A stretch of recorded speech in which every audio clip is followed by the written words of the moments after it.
Singer Mangli ఇప్పుడు మరొక వివాదంలో చిక్కుకుందని చెప్పొచ్చు. ఆమె ఇటీవల పాడి డ్యాన్స్ చేసిన ఒక వీడియో సాంగు, ఫోక్ సాంగు 'బాయిలోనే బల్లి బలికే బండసారం శిలలొదిలె' అనే పాట. సో, ఆ పాట కాపీ కొట్టి చేశారని, ఆ ట్యూన్ గానీ, ఆ తర్వాత ఈవెన్ డ్యాన్స్ గానీ మొత్తం కాపీనే అని చెప్పి సింగర్ మంగ్లీ కాపీ క్యాట్ అని ఆమె కాపీ చేసిందని దాదాపు వేల కొలది షార్ట్‌లు లేకపోతే రీల్స్ ఇన్‌స్టాలో పెట్టేశారు. సో, ఇది పెద్ద వివాదంగా మారింది. అసలు ఈ వివాదంలో నిజముందా? ఆమె కాపీ కొట్టిందా? సింగర్ మంగ్లీ తప్పు చేసిందా? ఆహ్, అసలు ఒరిజినల్ సాంగ్ ఏంటి? ఈ విషయాల గురించి మాట్లాడుకుందాం. సో, మామూలుగా ఈ మధ్య కాలంలో తెలంగాణ ఫోక్ సాంగ్స్ ముందు నుంచి కూడా వెరీ పాపులరు. దాన్ని విప్లవోద్యమం చాలా ముందుకు తీసుకెళ్ళింది. గదర్ కావచ్చు, ఇతర ఆహ్, సింగర్సు తీసుకెళ్లారు. ఆ తర్వాత తెలంగాణ ఉద్యమంలో కూడా కళాకారులు ఎంత బలమైన పాత్ర పోషించారో మనం చూసాము. ఆహ్, సో, ఈ నేపథ్యంలో యూట్యూబు లేకపోతే సోషల్ మీడియా, ఇన్‌స్టా ఇలాంటివి వచ్చిన తర్వాత ఈ తెలంగాణ ఫోక్ సాంగ్స్‌ని వీడియోలు తీసి సెపరేట్‌గా వాటిని ప్రత్యేకమైన సాంగ్స్‌గా వీడియో తీసి పెట్టడం అనేది ఒక రకమైన స్మాల్ స్కేల్ ఇండస్ట్రీ లాగా జరుగుతుంది. అంటే మినిమమ్ 10,000 నుంచి 5,00,000 వరకు కూడా పెట్టుబడి పెట్టి వాటిని క్వాలిటీగా తీయడం చేస్తున్నారు. దీని మీద వేలాది మంది ఇప్పుడు బతుకుతూ కూడా ఉన్నారు. ఈ నేపథ్యంలో తెలంగాణలో కొన్ని పాటలకైతే కోట్లు ఊహించని విధంగా కోట్లు వ్యూస్ వచ్చాయి. కోట్ల డబ్బులు కూడా వచ్చిండే అవకాశం ఉంది. ఫర్ ఎగ్జాంపుల్ 'రాను ముంబైకి రా' అనే పాట అందరూ వినుంటారు. ఈ పాట ఇప్పటి వరకు నేను మార్నింగ్ చూస్తే 704,000,000 వ్యూస్ ఉన్నాయి. అంటే దాదాపు 70,00,00,000 పైన వ్యూస్ దీనికున్నాయి. సో, దీన్ని రాము రాథోడ్ చేశాడు. ఆయన కూడా ఒక ఇంటర్వ్యూలో కూడా చెప్పినాడు అనుకుంటాను. నాకు కోట్లొచ్చాయి దీనివల్ల అని. సో, అందువల్ల వచ్చుండే అవకాశం కూడా ఉంది. ఎందుకంటే ఇది 70,00,00,000 మంది చూడడం అనేది మామూలు విషయం అయితే కాదు. అట్లాగే ఆహ్, మంగ్లీ కూడా వెరీ పాపులర్. ఆమె నిజానికి తెలంగాణ కాదు. ఆమెది అనంతపూర్ దగ్గర. సో, ఆహ్, ఆమె ఆమె తెలంగాణ భాషలో మాట్లాడడం గానీ, తెలంగాణ భాషలో పాడడం గానీ చాలా చేస్తుంది. ఆమె ఒక రకంగా తెలంగాణ ఆడపడుచులాగా అయిపోయింది. సో, ఆమె పాటలు గూడా మిలియన్స్‌లోనే పోతున్నాయి. అంటే క్రోర్స్‌లోనే పోతున్నాయి. ఫర్ ఎగ్జాంపుల్ ఆమె 'ఆడనెమలి' అనే పాట ఆహ్, 361,000,000 వ్యూస్ వచ్చాయి ఇప్పటి వరకు. అంటే 36,00,00,000 వ్యూస్ వచ్చాయి. అట్లాగే 'శివరాత్రి' సాంగ్ 244,000,000 వచ్చాయి. అంటే 24,00,00,000 వ్యూస్ వచ్చాయి. ఇప్పుడు 'బాయిలోనే బల్లి బలికే' 30 రోజుల్లోకి ఇది రికార్డ్ అని చెప్పాలి. 63,000,000 వ్యూస్ వచ్చాయి. ఈరోజు మార్నింగ్‌కి 30 డేస్‌లో చాలా స్పీడ్‌గా వెళ్తుంది.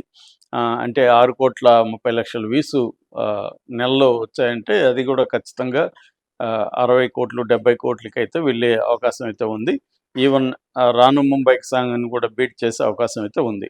సో, అంత పాపులర్ అయింది. అయితే ఈ పాట గురించి మనం చెప్పుకోవాలంటే దీన్ని దామురెడ్డి అని ఆయన డైరెక్ట్ చేశారు. Singer Mangli and Nagavva. నాగవ్వ తక్కువ గాని మేజర్‌గా మంగ్లీనే పాడింది. ఆ తర్వాత మ్యూజిక్ సురేష్ బొబ్బిలి చేశాడు. Dance Shekhar virus, lyrics Kamal Eslavath, source Nagavva అని కూడా పెట్టారు. అంటే ఒరిజినల్‌గా ఈ పాట వేరే ఫామ్‌లో పాడుతుంది. దాన్ని తీసుకొచ్చి దీన్ని డెవలప్ చేసి చేశారనేది అంటున్నారు. అయితే ఈ పాట మీద తెలంగాణ పదాలకి కించపరిచే విధంగా కొన్నున్నాయి. తెలంగాణకు సంబంధం లేని పదాలంతా కూడా వాడారు. తెలంగాణ ప్రజలకు అర్థం కాని భాషంతా కూడా వాడారు అని కూడా దీని మీద విమర్శలొచ్చాయి. ఏదేమైనా ఇది పాపులర్ అయింది. దాదాపు 1,00,000 పైగా రీమిక్స్‌లు కూడా అంటే షార్ట్ రీమిక్స్‌లు కూడా దీని నుంచి జరిగాయి. సో, ఇప్పుడు ఏందంటే సడెన్‌గా ఇది ఒరిజినల్ సాంగ్ కాదు. ఇది మరాఠీ బంజారా సాంగ్ అని మరాఠీలో ఉందని ఆ సాంగ్‌ని దీన్ని కంపేర్ చేస్తూ డాన్స్ గాని అన్నీ కంపేర్ చేస్తూ ఇది మంగ్లీ కాపీ కొట్టిందని చెప్తున్నారు. అయితే నేను మొత్తం పరిశీలించాను. సో, మంగ్లీ కాపీ కాదు. ఇది రివర్స్ యాక్చువల్‌గా. అంటే 'మంగ్లీ బాయిలోన బల్లి పలికే' సాంగ్ ఇన్‌స్పిరేషన్‌తో మరాఠీ వాళ్ళు చేశారు. ఆహ్, అది వాళ్ళు చెప్పుకున్నారు గూడా. వాళ్ళ వీడియో 'నవ్వరా మజా దారుద్య' అని కొడితే మనకి యూట్యూబ్‌లో వాళ్ళ వీడియో వస్తది. 'నవ్వరా మజా దారుద్య' టైటిల్ సాంగ్ అది. ఆ సాంగు మ్యూజిక్ మిక్స్ అని మాత్రమే వాళ్ళు పెట్టుకున్నారు అక్కడ గూడా 'ఆర్‌కే కింగ్' అని. అట్లాగే 'ఇన్‌స్పైర్డ్ బై మంగ్లీ' అని ఈ 'బాయిలోన బల్లి పలికే' సాంగు లింక్ గూడా యూట్యూబ్ లింక్ గూడా వాళ్ళక్కడ పెట్టారనమాట. ఇన్‌స్పైర్డ్ బై అని రాసుకున్నారు. దాంతో వాళ్ళొక కాన్సెప్ట్ క్రియేట్ చేసుకున్నారు. ఆహ్, కాన్సెప్ట్ ఏందంటే, నీల్ సబ్లా అనే అతను దీన్ని డైరెక్ట్ చేసి, కొరియోగ్రఫీ చేసి, స్టోరీని గూడా ఒక స్టోరీలాగా అనుకున్నారు. అంటే సాంగ్‌లోనే ఒక చిన్న స్టోరీలాగా. 'బాయిలోన బల్లి పలికేమో' ఒక అమ్మాయి, ఒక అబ్బాయిని నన్ను తీసుకెళ్ళు, నీకోసం నేను తపన పడుతున్నాను అని చెప్పే కాన్సెప్ట్ ఉంటే, దీంట్లో ఏమో ఒక కొత్తగా పెళ్ళైన ఒక చిన్నమ్మాయి, వాళ్ళ భర్త ఎప్పుడు చూసినా తాగుతూ ఉంటాడు. ఆ అమ్మాయిని వేధిస్తూ ఉంటాడు. ఆ అమ్మాయి అతని నుంచి పారిపోవడానికి ట్రై చేస్తుంది. ఫైనల్‌గా అతనిలో మార్పొచ్చి, ఆ అమ్మాయిని నేనింకా మారతానని చెప్పి, ఆ అమ్మాయిని ఇంటికి తీసుకెళ్ళడంతో ఆ సాంగు ఎండ్ అవుతుంది. అది కాన్సెప్టు. సో, ఆ సాంగ్‌ని ఈ 'బాయిలోన బల్లి పలికే' ఇన్‌స్పిరేషన్‌తో దాన్ని చేశారు. అది పెట్టి కూడా 4 రోజులే అయింది. డిసెంబర్ 30న అది పెట్టారు సాంగ్. అప్‌లోడ్ చేశారు. 5,89,577 మార్నింగ్ నేను చూసినప్పటికి దాని వ్యూస్ ఉన్నాయి. సో, ఇప్పుడు ఒక రకంగా ఈ వివాదం అనేది రెండిటికి హెల్ప్ అవుతుంది. ఇటు 'మంగ్లీ బాయిలోన బల్లి పలికే' సాంగ్‌కి హెల్ప్ అవుతుంది. ఇటు ఈ మరాఠీ 'నవ్రా మజ్జా దారుద్ర్య' దారు అంటే సారాయి. So, liquor. సో, ఈ 'దారుద్య' అనే ఈ సాంగ్‌కి గూడా హెల్ప్ అవుతుంది. ఎందుకంటే ఇది వ్యూస్ ఎక్కువగా తెలంగాణ వాళ్ళే అక్కడ కామెంట్లు గూడా పెడుతున్నారు. ఒరిజినల్ సాంగ్ కంటే, అంటే 'బాయిలోన బల్లి పలికే' కంటే కూడా ఈ సాంగ్ బావుంది. ఆ అమ్మాయి లక్ష్మి, సత్య, అమ్మాయి పేరు సత్వి. లత్వి అనే దాంట్లో యాక్ట్ చేసిన అమ్మాయి. అమ్మాయి చాలా బాగా చేసింది. డాన్స్ కూడా చాలా బావుంది. ఆ అమ్మాయి ఎమోషన్స్ కూడా చాలా బాగా పెట్టిందని ఆ అమ్మాయిని పొగుడుతూ పెడుతున్నారు. సో, ఇది బేసిక్‌గా. అంటే తెలంగాణ సాంగు మరాఠీ వాళ్ళు కాపీ కొట్టారు. దాన్నిక్కడ రివర్స్‌లో మంగ్లీని బదనాం జేయడానికి, 'మంగ్లీ కాపీ కొట్టిందని' జెప్పి టైటిల్ బెట్టేసి పెడుతున్నారు. ఎవ వీళ్ళు కావాలని తెలిసే జేస్తున్నట్టు ఎక్కువ మంది తెలిసే జేస్తున్నారా?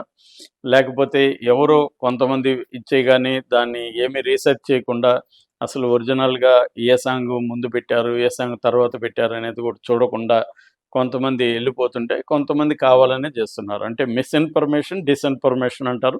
మిస్‌ఇన్ఫర్మేషన్ అంటే మనకు తెలియకుండా ఒక తప్పుడు సమాచారాన్ని మనం నిజమని నమ్మి ప్రచారం చేయడాన్ని మిస్‌ఇన్ఫర్మేషన్ అంటారు. డిస్‌ఇన్ఫర్మేషన్ అంటే తెలిసి గూడా ఇది తప్పుడు సమాచారం తెలిసి గూడా దాన్ని ప్రచారం చేయడాన్ని డిస్‌ఇన్ఫర్మేషన్ అంటారు. సో, ఇది డిస్‌ఇన్ఫర్మేషన్ అని చెప్పొచ్చు.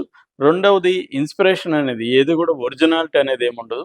ఫోక్ సాంగ్స్ కూడా తరతరాలుగా ఎవాల్వ్ అవుతూ వస్తుంటాయి.